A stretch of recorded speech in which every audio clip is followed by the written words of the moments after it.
They were talking on the radio today about how the older guys were recruited from the last staff, but I remember your first press conference, you said that this was a pretty good defense from what you'd seen already. Yeah, from my film study, as a staff, we went in and we watched basically everybody on the roster. If they had, in-game reps, we watched those, and if they didn't, we watched practice reps and just try to get a feel for the roster we had.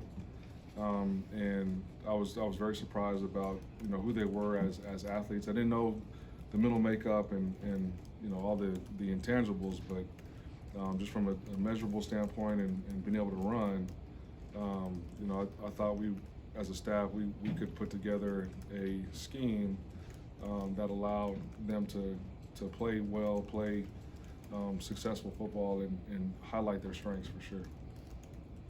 So what do you make of Terrell coming in? It's been a little bit since we had seen that many snaps out of him. What did he show you guys? What do you make of the way he played? I love the way he played. There's a couple guys that had to step up and play, because of somebody being tired or somebody having an injury. It's just that next man up mentality. Definitely saw improvement from when he was thrust in that role earlier in the season, just playing with consistent technique, really showing what he was doing in practice and having that translate to an actual game.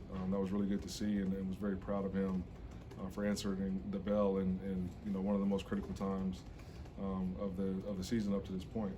I'm sure getting the one-on-one matchups he is because your defensive line is helping, but Seth Coleman really seems to have emerged as a big playmaker. Why do you think that's been? Yeah, he goes to work every day. He has improved every game. I thought he played lights out. He's one of our players of the game. As a defense. He just consistently works on his craft every week, and he's consistently getting better. Every game. So really proud of him and the work he's put into it. He's been a great example for guys like Gabe Backus, who is also improving all the time. And really, that's been the focus for the defense as a whole group. Is how can we get better every day? That's the focus. Coach, I test it looked like this was the best game from the inside linebackers. Did you see the same thing on film? Yeah, those guys have been consistent all year, really. So you got to ask Coach Boo if he thinks this was their best performance. If you're an inside linebacker and you hold the team to 2 yards rushing, that's pretty good too. You know what I mean? But this was definitely a game I thought we played the best as a total defense. Just very complimentary, from the front all the way to the back end. And those guys are playing well and gelling and having chemistry together. And the most fun part for me is watching them play, because they have fun playing together, and that's in practice, that's in meetings, and also in games. Coach, your team is ranked for the first time since you've been here, but going back 11 years. Just how does it make you feel as what you guys have done, and also for the kids? Really, just for the kids, it is flattering, and it feels good to be recognized for the work that you put in. So really happy for them for that. But we're halfway through the season. We still have a lot of ball to play. We got a high quality opponent coming in to our place on the homecoming day that hopefully is a great atmosphere. And so our focus right now is on Minnesota and more importantly on us, and how can we continue to improve. Does help, I would think, in like recruiting, because you get a little more attention. Does that part help at all?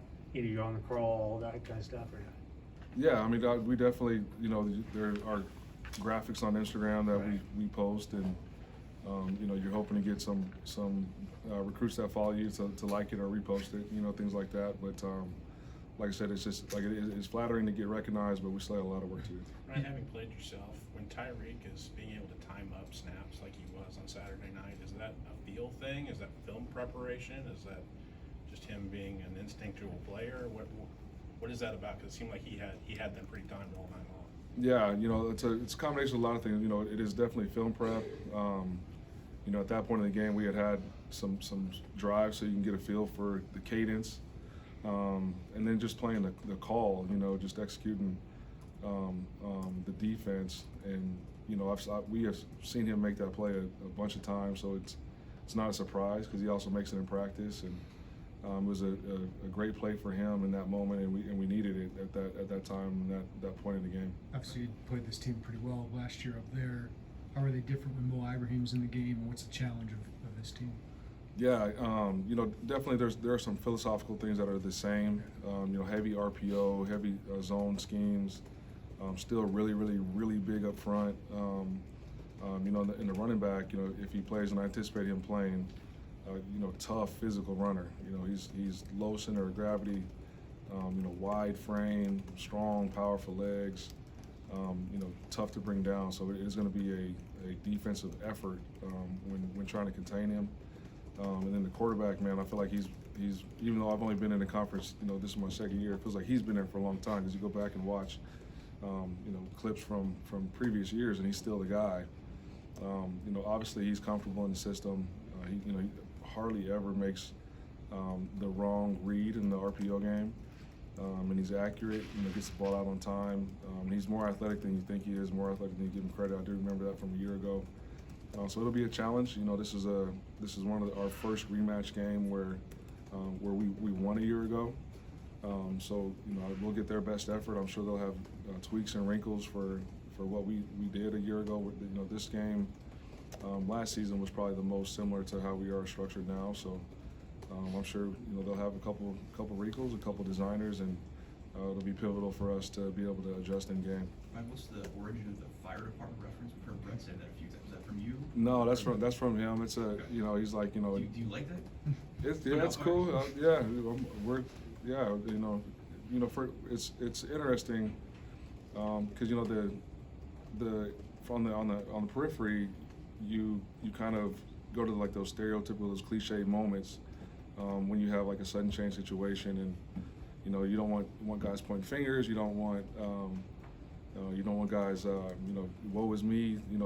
Really dealing with the momentum swings. I think what is unique about our group is like the focus is so much on them, and like how can we get better? What is our job? Like it doesn't matter where the series has started, what has happened prior to the snap. It is solely focused on each play. Like what can I do to help our team, right? Like our job as a defense is to prevent offense from scoring and putting points on the board, and how fast can we get the football back to our offense. And as long as we're focusing on that and focusing on our job internally, then no moment it'll be too big or too bright.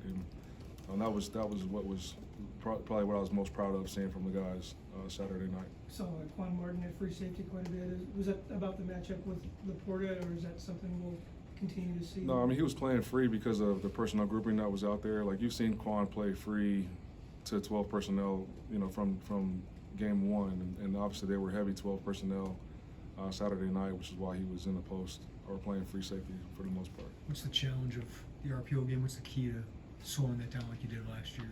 Really just being in tune to our matchups, specifically like in the slot, and what type of RPOs we're going to see. Not getting nosy, like really being disciplined with your eyes in terms of your fits, because if you start cheating to the throw game, they'll hand the ball off, and now you're out of gap, now you're soft. And so it'll be pivotal for us, just everybody really doing their job, doing their part, because there are two plays within a play, right? And so you got to let the cover guys cover and let the fitters fit, and if we do that, then we'll be all right. Ryan, you obviously have seen every step of development with this unit from the start of the offseason. Given that, is there anything that's surprised you about that, be it the way they've responded, like you just talked about, as the fire department, or just the stats of very few touchdowns and #1 scoring defense and all that? I'm not really surprised. I knew we had a chance to be good.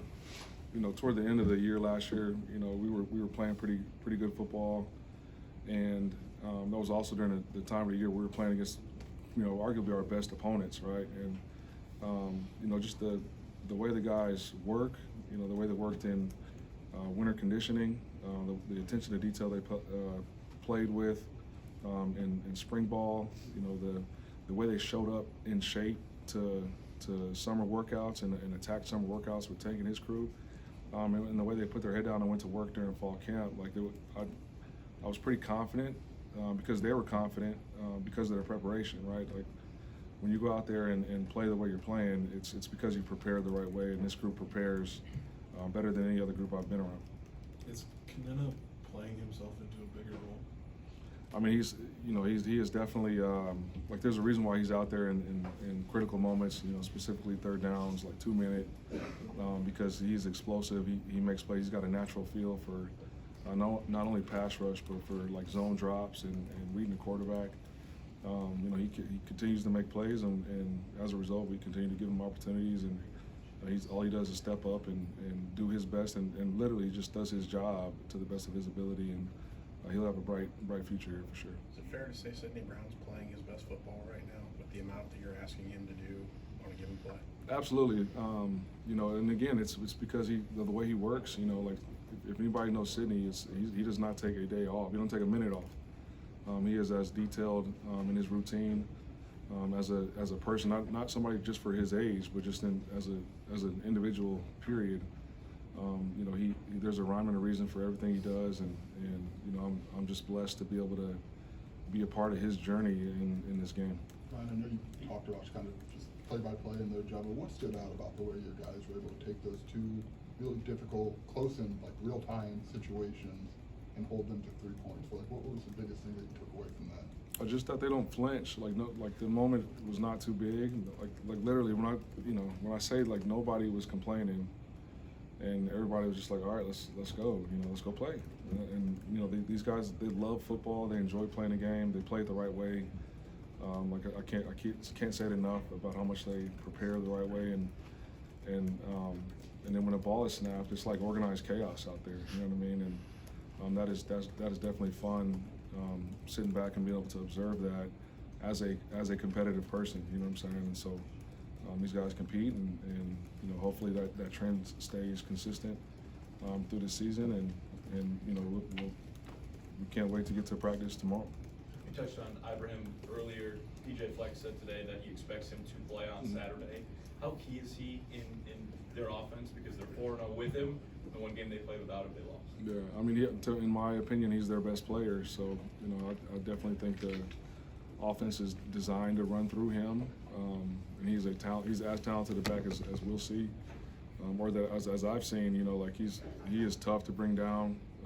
He is a tough individual that seeks out contact, and he's athletic enough to run away from you. So we definitely got our work cut out for us, and it'll be a joint effort to try to contain him. Good. Thanks, Appreciate you guys.